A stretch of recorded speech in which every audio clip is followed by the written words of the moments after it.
মা আমার রান্না করতেছে মুরগির তরকারি। আর মায়ের পাশে বসে, বসে আমি বেগুন কাটা দেখতেছিলাম। হঠাৎ একটা বেগুনে পোকা বাইর হয়। মা বলতেছে, "দেখ, এই দেখ, দেখ।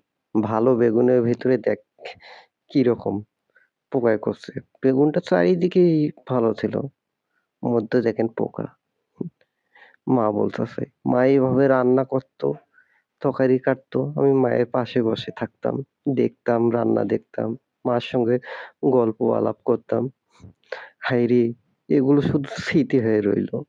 এভাবে আর মায়ের হাতের রান্না, মায়ের সঙ্গে বসে গল্প আলাপ করা হইল না। হায়রে দুনিয়া! হায়রে পৃথিবীর নিয়ম! সেই মা আজ আমার কাছে নেই। বড় অসহায় লাগে। মায়ের কণ্ঠস্বর আর শুনতে পারি না। খুব মিস করি ওনাকে।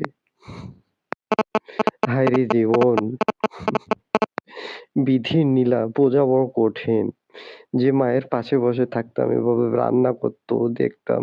এভাবে আর মুরগির মাংস রান্না খাওয়া হবে না মায়ের হাতে। তরকারি নামাচ্ছে মা আমার। আমি পাশে বসে ভিডিও করছিলাম। হায়রে কপাল আমার! এভাবে মা আমার কাছ থেকে তাড়াতাড়ি চলে যাবে আমি ভাবতেও পারিনি। বাবাটা চলে গেল। অসুস্থ ছিল উনি। এরপর মাটাও চলে গেল। আমি ভাবছিলাম বাবা অসুস্থ ছিল। উনি অনেক কষ্ট ভোগ করছিল। ঔষধের উপরও ওনার জীবন ছিল বেঁচে।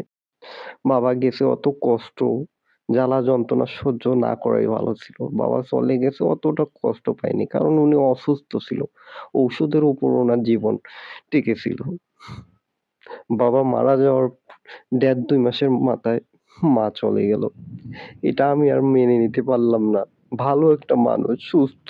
আমার সঙ্গে সেদিন কাজ করলো, ভুট্টা গাড়লো, ধান শুকিয়ে দিছিল উঠানে, ধান দেখাশোনা করলো, তোলাতুলি করলো। হায়রে মা! সন্ধ্যার দিকে গা ধুতে গিয়ে মা আমারে স্ট্রোক করলো। হায়রে জীবন! নিয়তির কাছে বড় অসহায় হয়ে গেলাম। হায়রে মা! মারে!